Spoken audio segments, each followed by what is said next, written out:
नमस्कार, मैं हूं सुधीर चौधरी और डीएनए में आपका स्वागत है। आज हम अरुणाचल प्रदेश के पूर्व मुख्यमंत्री और दिवंगत नेता कलिखो पुल के सुसाइड लेटर का एक डीएनए टेस्ट करेंगे। 60 पन्नों के इस सुसाइड लेटर में ऐसे गंभीर आरोप लगाए गए हैं जिनके बारे में जानकर आपकी आंखें आज खुली की खुली रह जाएंगी। इस लेटर में अरुणाचल प्रदेश के कई बड़े नेताओं, सुप्रीम कोर्ट के 2 सिटिंग जज, कांग्रेस के कई बड़े नेता और अरुणाचल प्रदेश के अधिकारियों के खिलाफ भ्रष्टाचार के गंभीर आरोप लगाए गए हैं। ऐसे में इस मामले का विश्लेषण आज करना बहुत जरूरी है। इस विश्लेषण को आप सिस्टम के अंदर बैठे आत्मघाती हमलावरों को पहचानने की एक सच्ची कोशिश भी कह सकते हैं। सवाल यह है कि क्या हमारे देश के भ्रष्ट तंत्र ने अरुणाचल प्रदेश के पूर्व मुख्यमंत्री को आत्महत्या करने पर विवश कर दिया? इस सवाल का जवाब ढूंढने के लिए कलिखो पुल के सुसाइड लेटर को डिकोड करना आज जरूरी है। अब अमेरिका की अंतरिक्ष एजेंसी नासा ने 7 ऐसे ग्रह खोजने का दावा किया है जिन पर जीवन हो सकता है। ये ग्रह पृथ्वी से 40 प्रकाश वर्ष दूर मौजूद एक छोटे तारे का चक्कर लगा रहे हैं। एक प्रकाश वर्ष में 9,46,000 करोड़ किलोमीटर होते हैं, यानी ये ग्रह धरती से करीब 378 लाख करोड़ किलोमीटर दूर हैं। जीवन की ये नई संभावना एक गहरे विश्लेषण की मांग कर रही है और हो सकता है कि हम ब्रह्मांड में अकेले ना हो। ये संभावना अपने आप में बहुत रोमांचक है। अमित शाह को भारत की राजनीति में और खासतौर पर बीजेपी के लिए चाणक्य के तौर पर देखा जाता है। उत्तर प्रदेश में इन दिनों बीजेपी के चाणक्य अमित शाह और यूपी बॉयज यानी अखिलेश यादव और राहुल गांधी के बीच चुनावी युद्ध चल रहा है।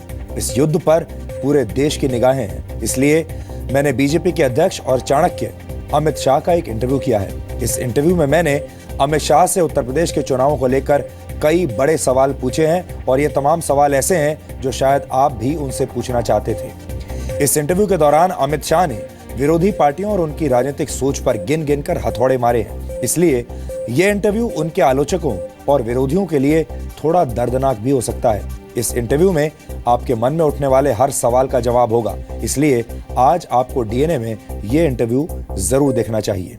लेकिन सबसे पहले आज की तमाम बड़ी खबरें देखते हैं नॉनस्टॉप न्यूज में। बीएमसी के चुनाव में शिवसेना सबसे बड़ी पार्टी बनकर उभरी है, जबकि बीजेपी का प्रदर्शन बेहद शानदार रहा। नतीजों में कांग्रेस, एनसीपी और राज ठाकरे की पार्टी एमएनएस की करारी हार हुई।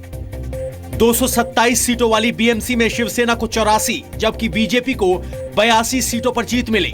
वहीं एनसीपी को 9, कांग्रेस को 31, एमएनएस को 7 और अन्य को 14 सीटें मिली। 227 सीटों वाली बीएमसी में बहुमत के लिए 114 सीटें जरूरी हैं। इसलिए अब शिवसेना और बीजेपी को साथ आना पड़ सकता है। क्या आप बीएमसी में साथ नहीं आ सकते हैं शिवसेना के साथ? इस तरह के इसका निर्णय तो महाराष्ट्र की परिणाम पर क्या कहेंगे सर? सबसे पहले महाराष्ट्र की परिणाम पर क्या कहेंगे? नागपुर में अच्छे परिणाम, बहुत अच्छे परिणाम मिले, जनता ने हमारे ऊपर विश्वास दिखाया। शिवसेना प्रमुख उद्धव ठाकरे ने गठबंधन की संभावनाओं से इनकार नहीं किया है। आपको क्यों जल्दी है इतनी? थोड़ी देर पहले अभी थोड़ा मुंह तो मीठा करिए। वहीं बीएमसी में करारी हार के बाद मुंबई कांग्रेस के अध्यक्ष संजय निरुपम ने पद से इस्तीफा दे दिया है। महाराष्ट्र के नगरपालिका चुनावों में बीजेपी ने बम्पर जीत दर्ज की है। महाराष्ट्र के 10 में से 8 निकायों में बीजेपी न सिर्फ नंबर 1 पार्टी बनी, बल्कि पार्टी की सीटें 2 गुनी से भी ज्यादा हो गई।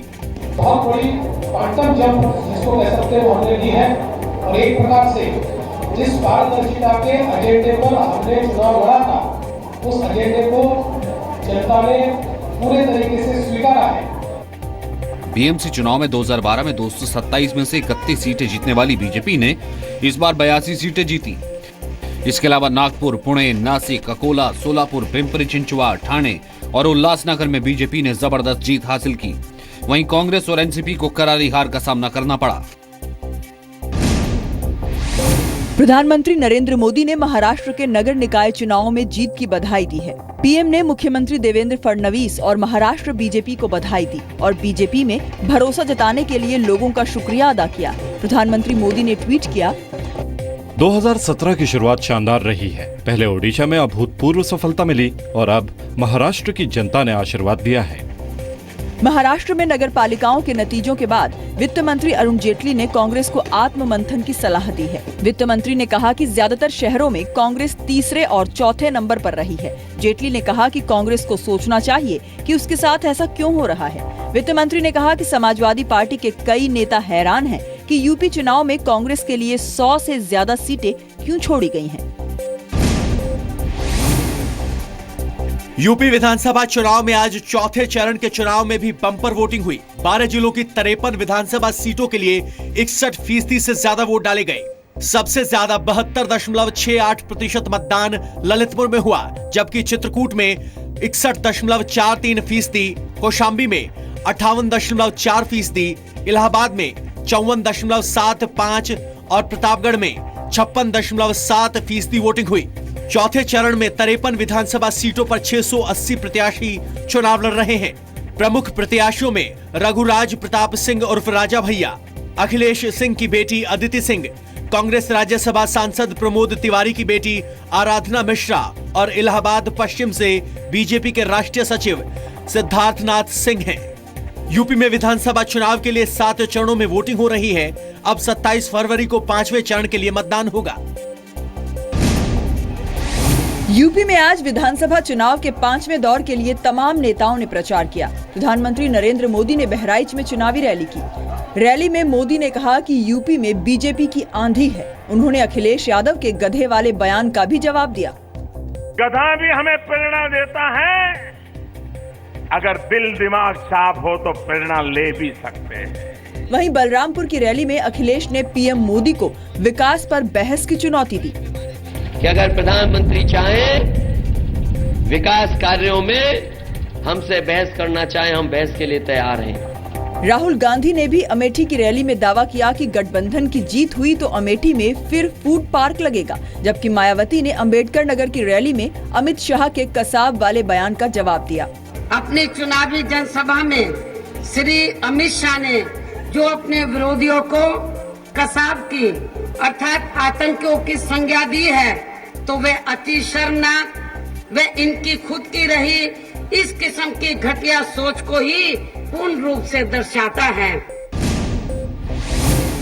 बीजेपी के राष्ट्रीय अध्यक्ष अमित शाह का दावा है कि उनकी पार्टी उत्तर प्रदेश में 300 सीटें जीतेगी।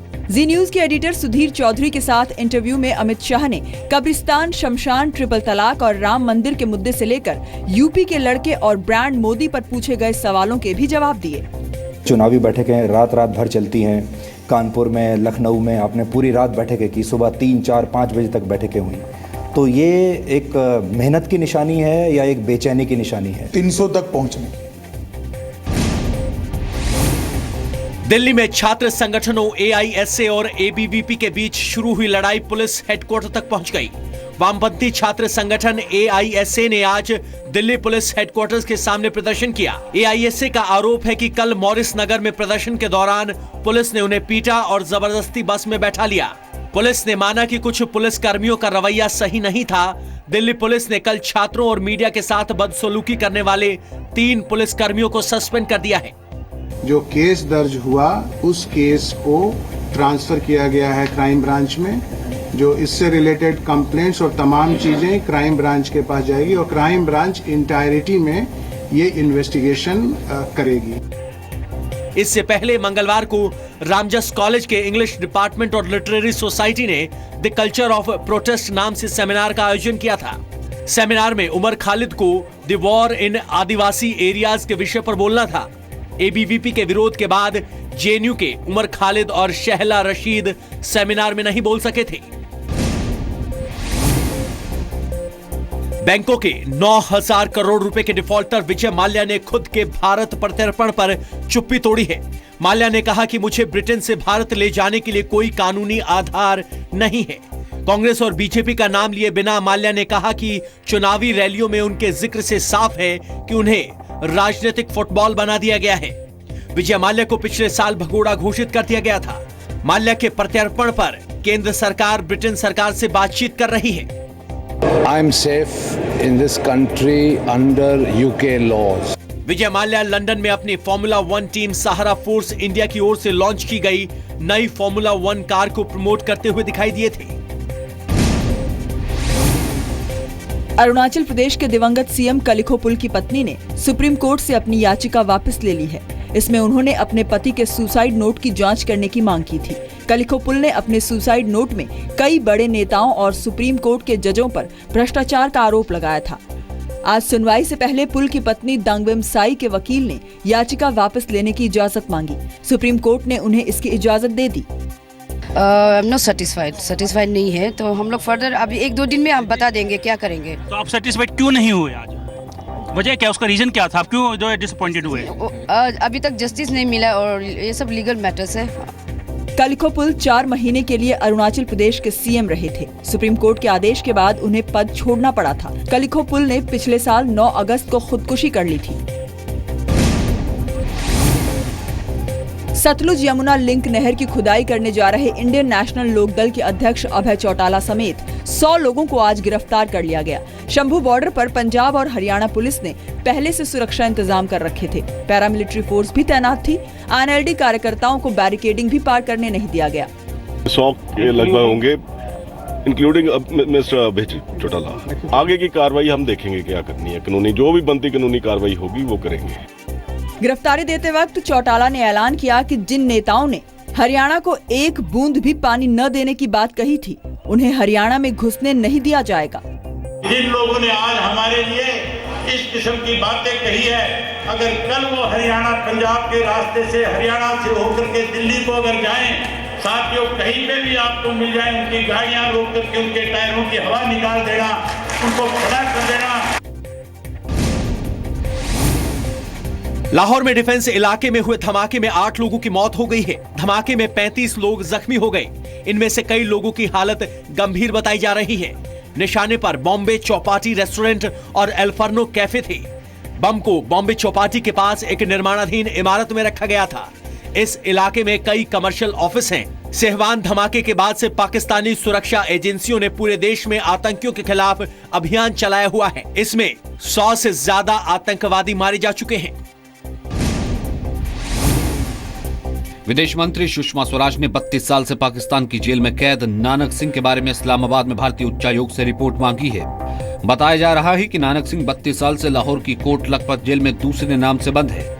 नानक के परिवार के मुताबिक 1985 से वो गलती से पाकिस्तान की सीमा में दाखिल हो गए थे, जहां पाकिस्तानी रेंजर्स ने उन्हें गिरफ्तार कर लिया था।